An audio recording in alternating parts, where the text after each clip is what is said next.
Hi there, Sagittarius. Thank you for joining me for your weekly forecast for week commencing the 15th of August.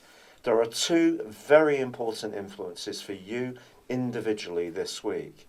The first sees Jupiter, your ruling planet, joined by Mercury, the planet of talk and thought, of communication. Now, Jupiter for you over the last year has been in your sector of ambitions and goals. Jupiter gives you that natural sense that things will work out well. It's your enthusiasm which other people find really infectious, but having Mercury alongside just gives you a bit more craft when it comes to how you shape the goodwill and the vibrancy that's just naturally around most Sagittarius people. So if you need to write a CV, do a presentation, compose some kind of important email, then I do feel that your natural gift for communicating in an upbeat way is definitely going to be amplified. With Venus, the planet of relating, also in the part of your scope to do with how you link the world at large and how people see you, diplomacy is going to be just as important too.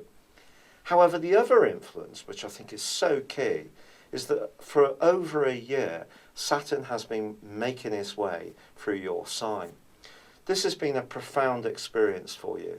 It's probably seen a limitation on your energy.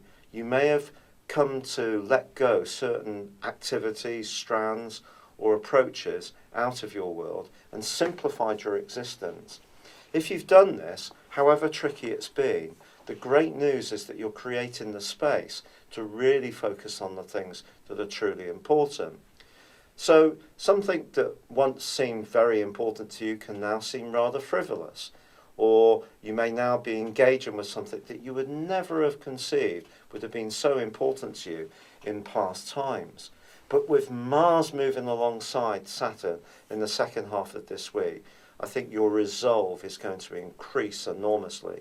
This is going to help you to really punch forwards, especially as there has been quite a limiting vibe over the last few months as the dreamy but enervating energies of Neptune have nipped back against Saturn in a very difficult way. Now, Mars is itself going to be squaring up with Neptune by the end of this week, and that can create a little bit of deception.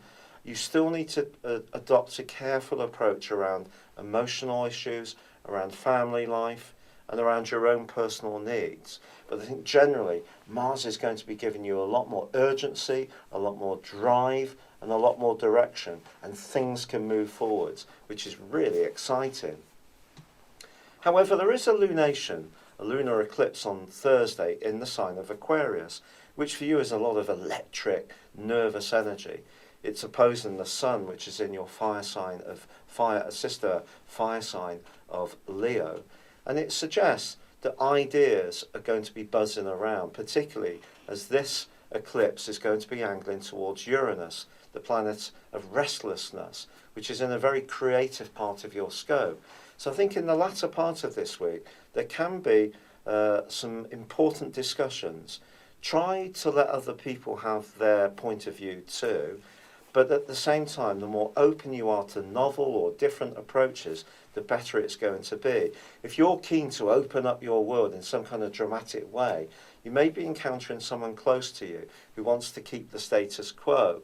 But remember, charm, diplomacy, explaining your message comes from the energy in your 10th solar house. And having that reinforcement of Mars in your basic drive and desire is going to make you much stronger in any conversations you have. People can be more receptive, but just be a bit delicate about hearing them out too. It's been a real pleasure being with you. Thank you for joining me. Good luck and goodbye for now.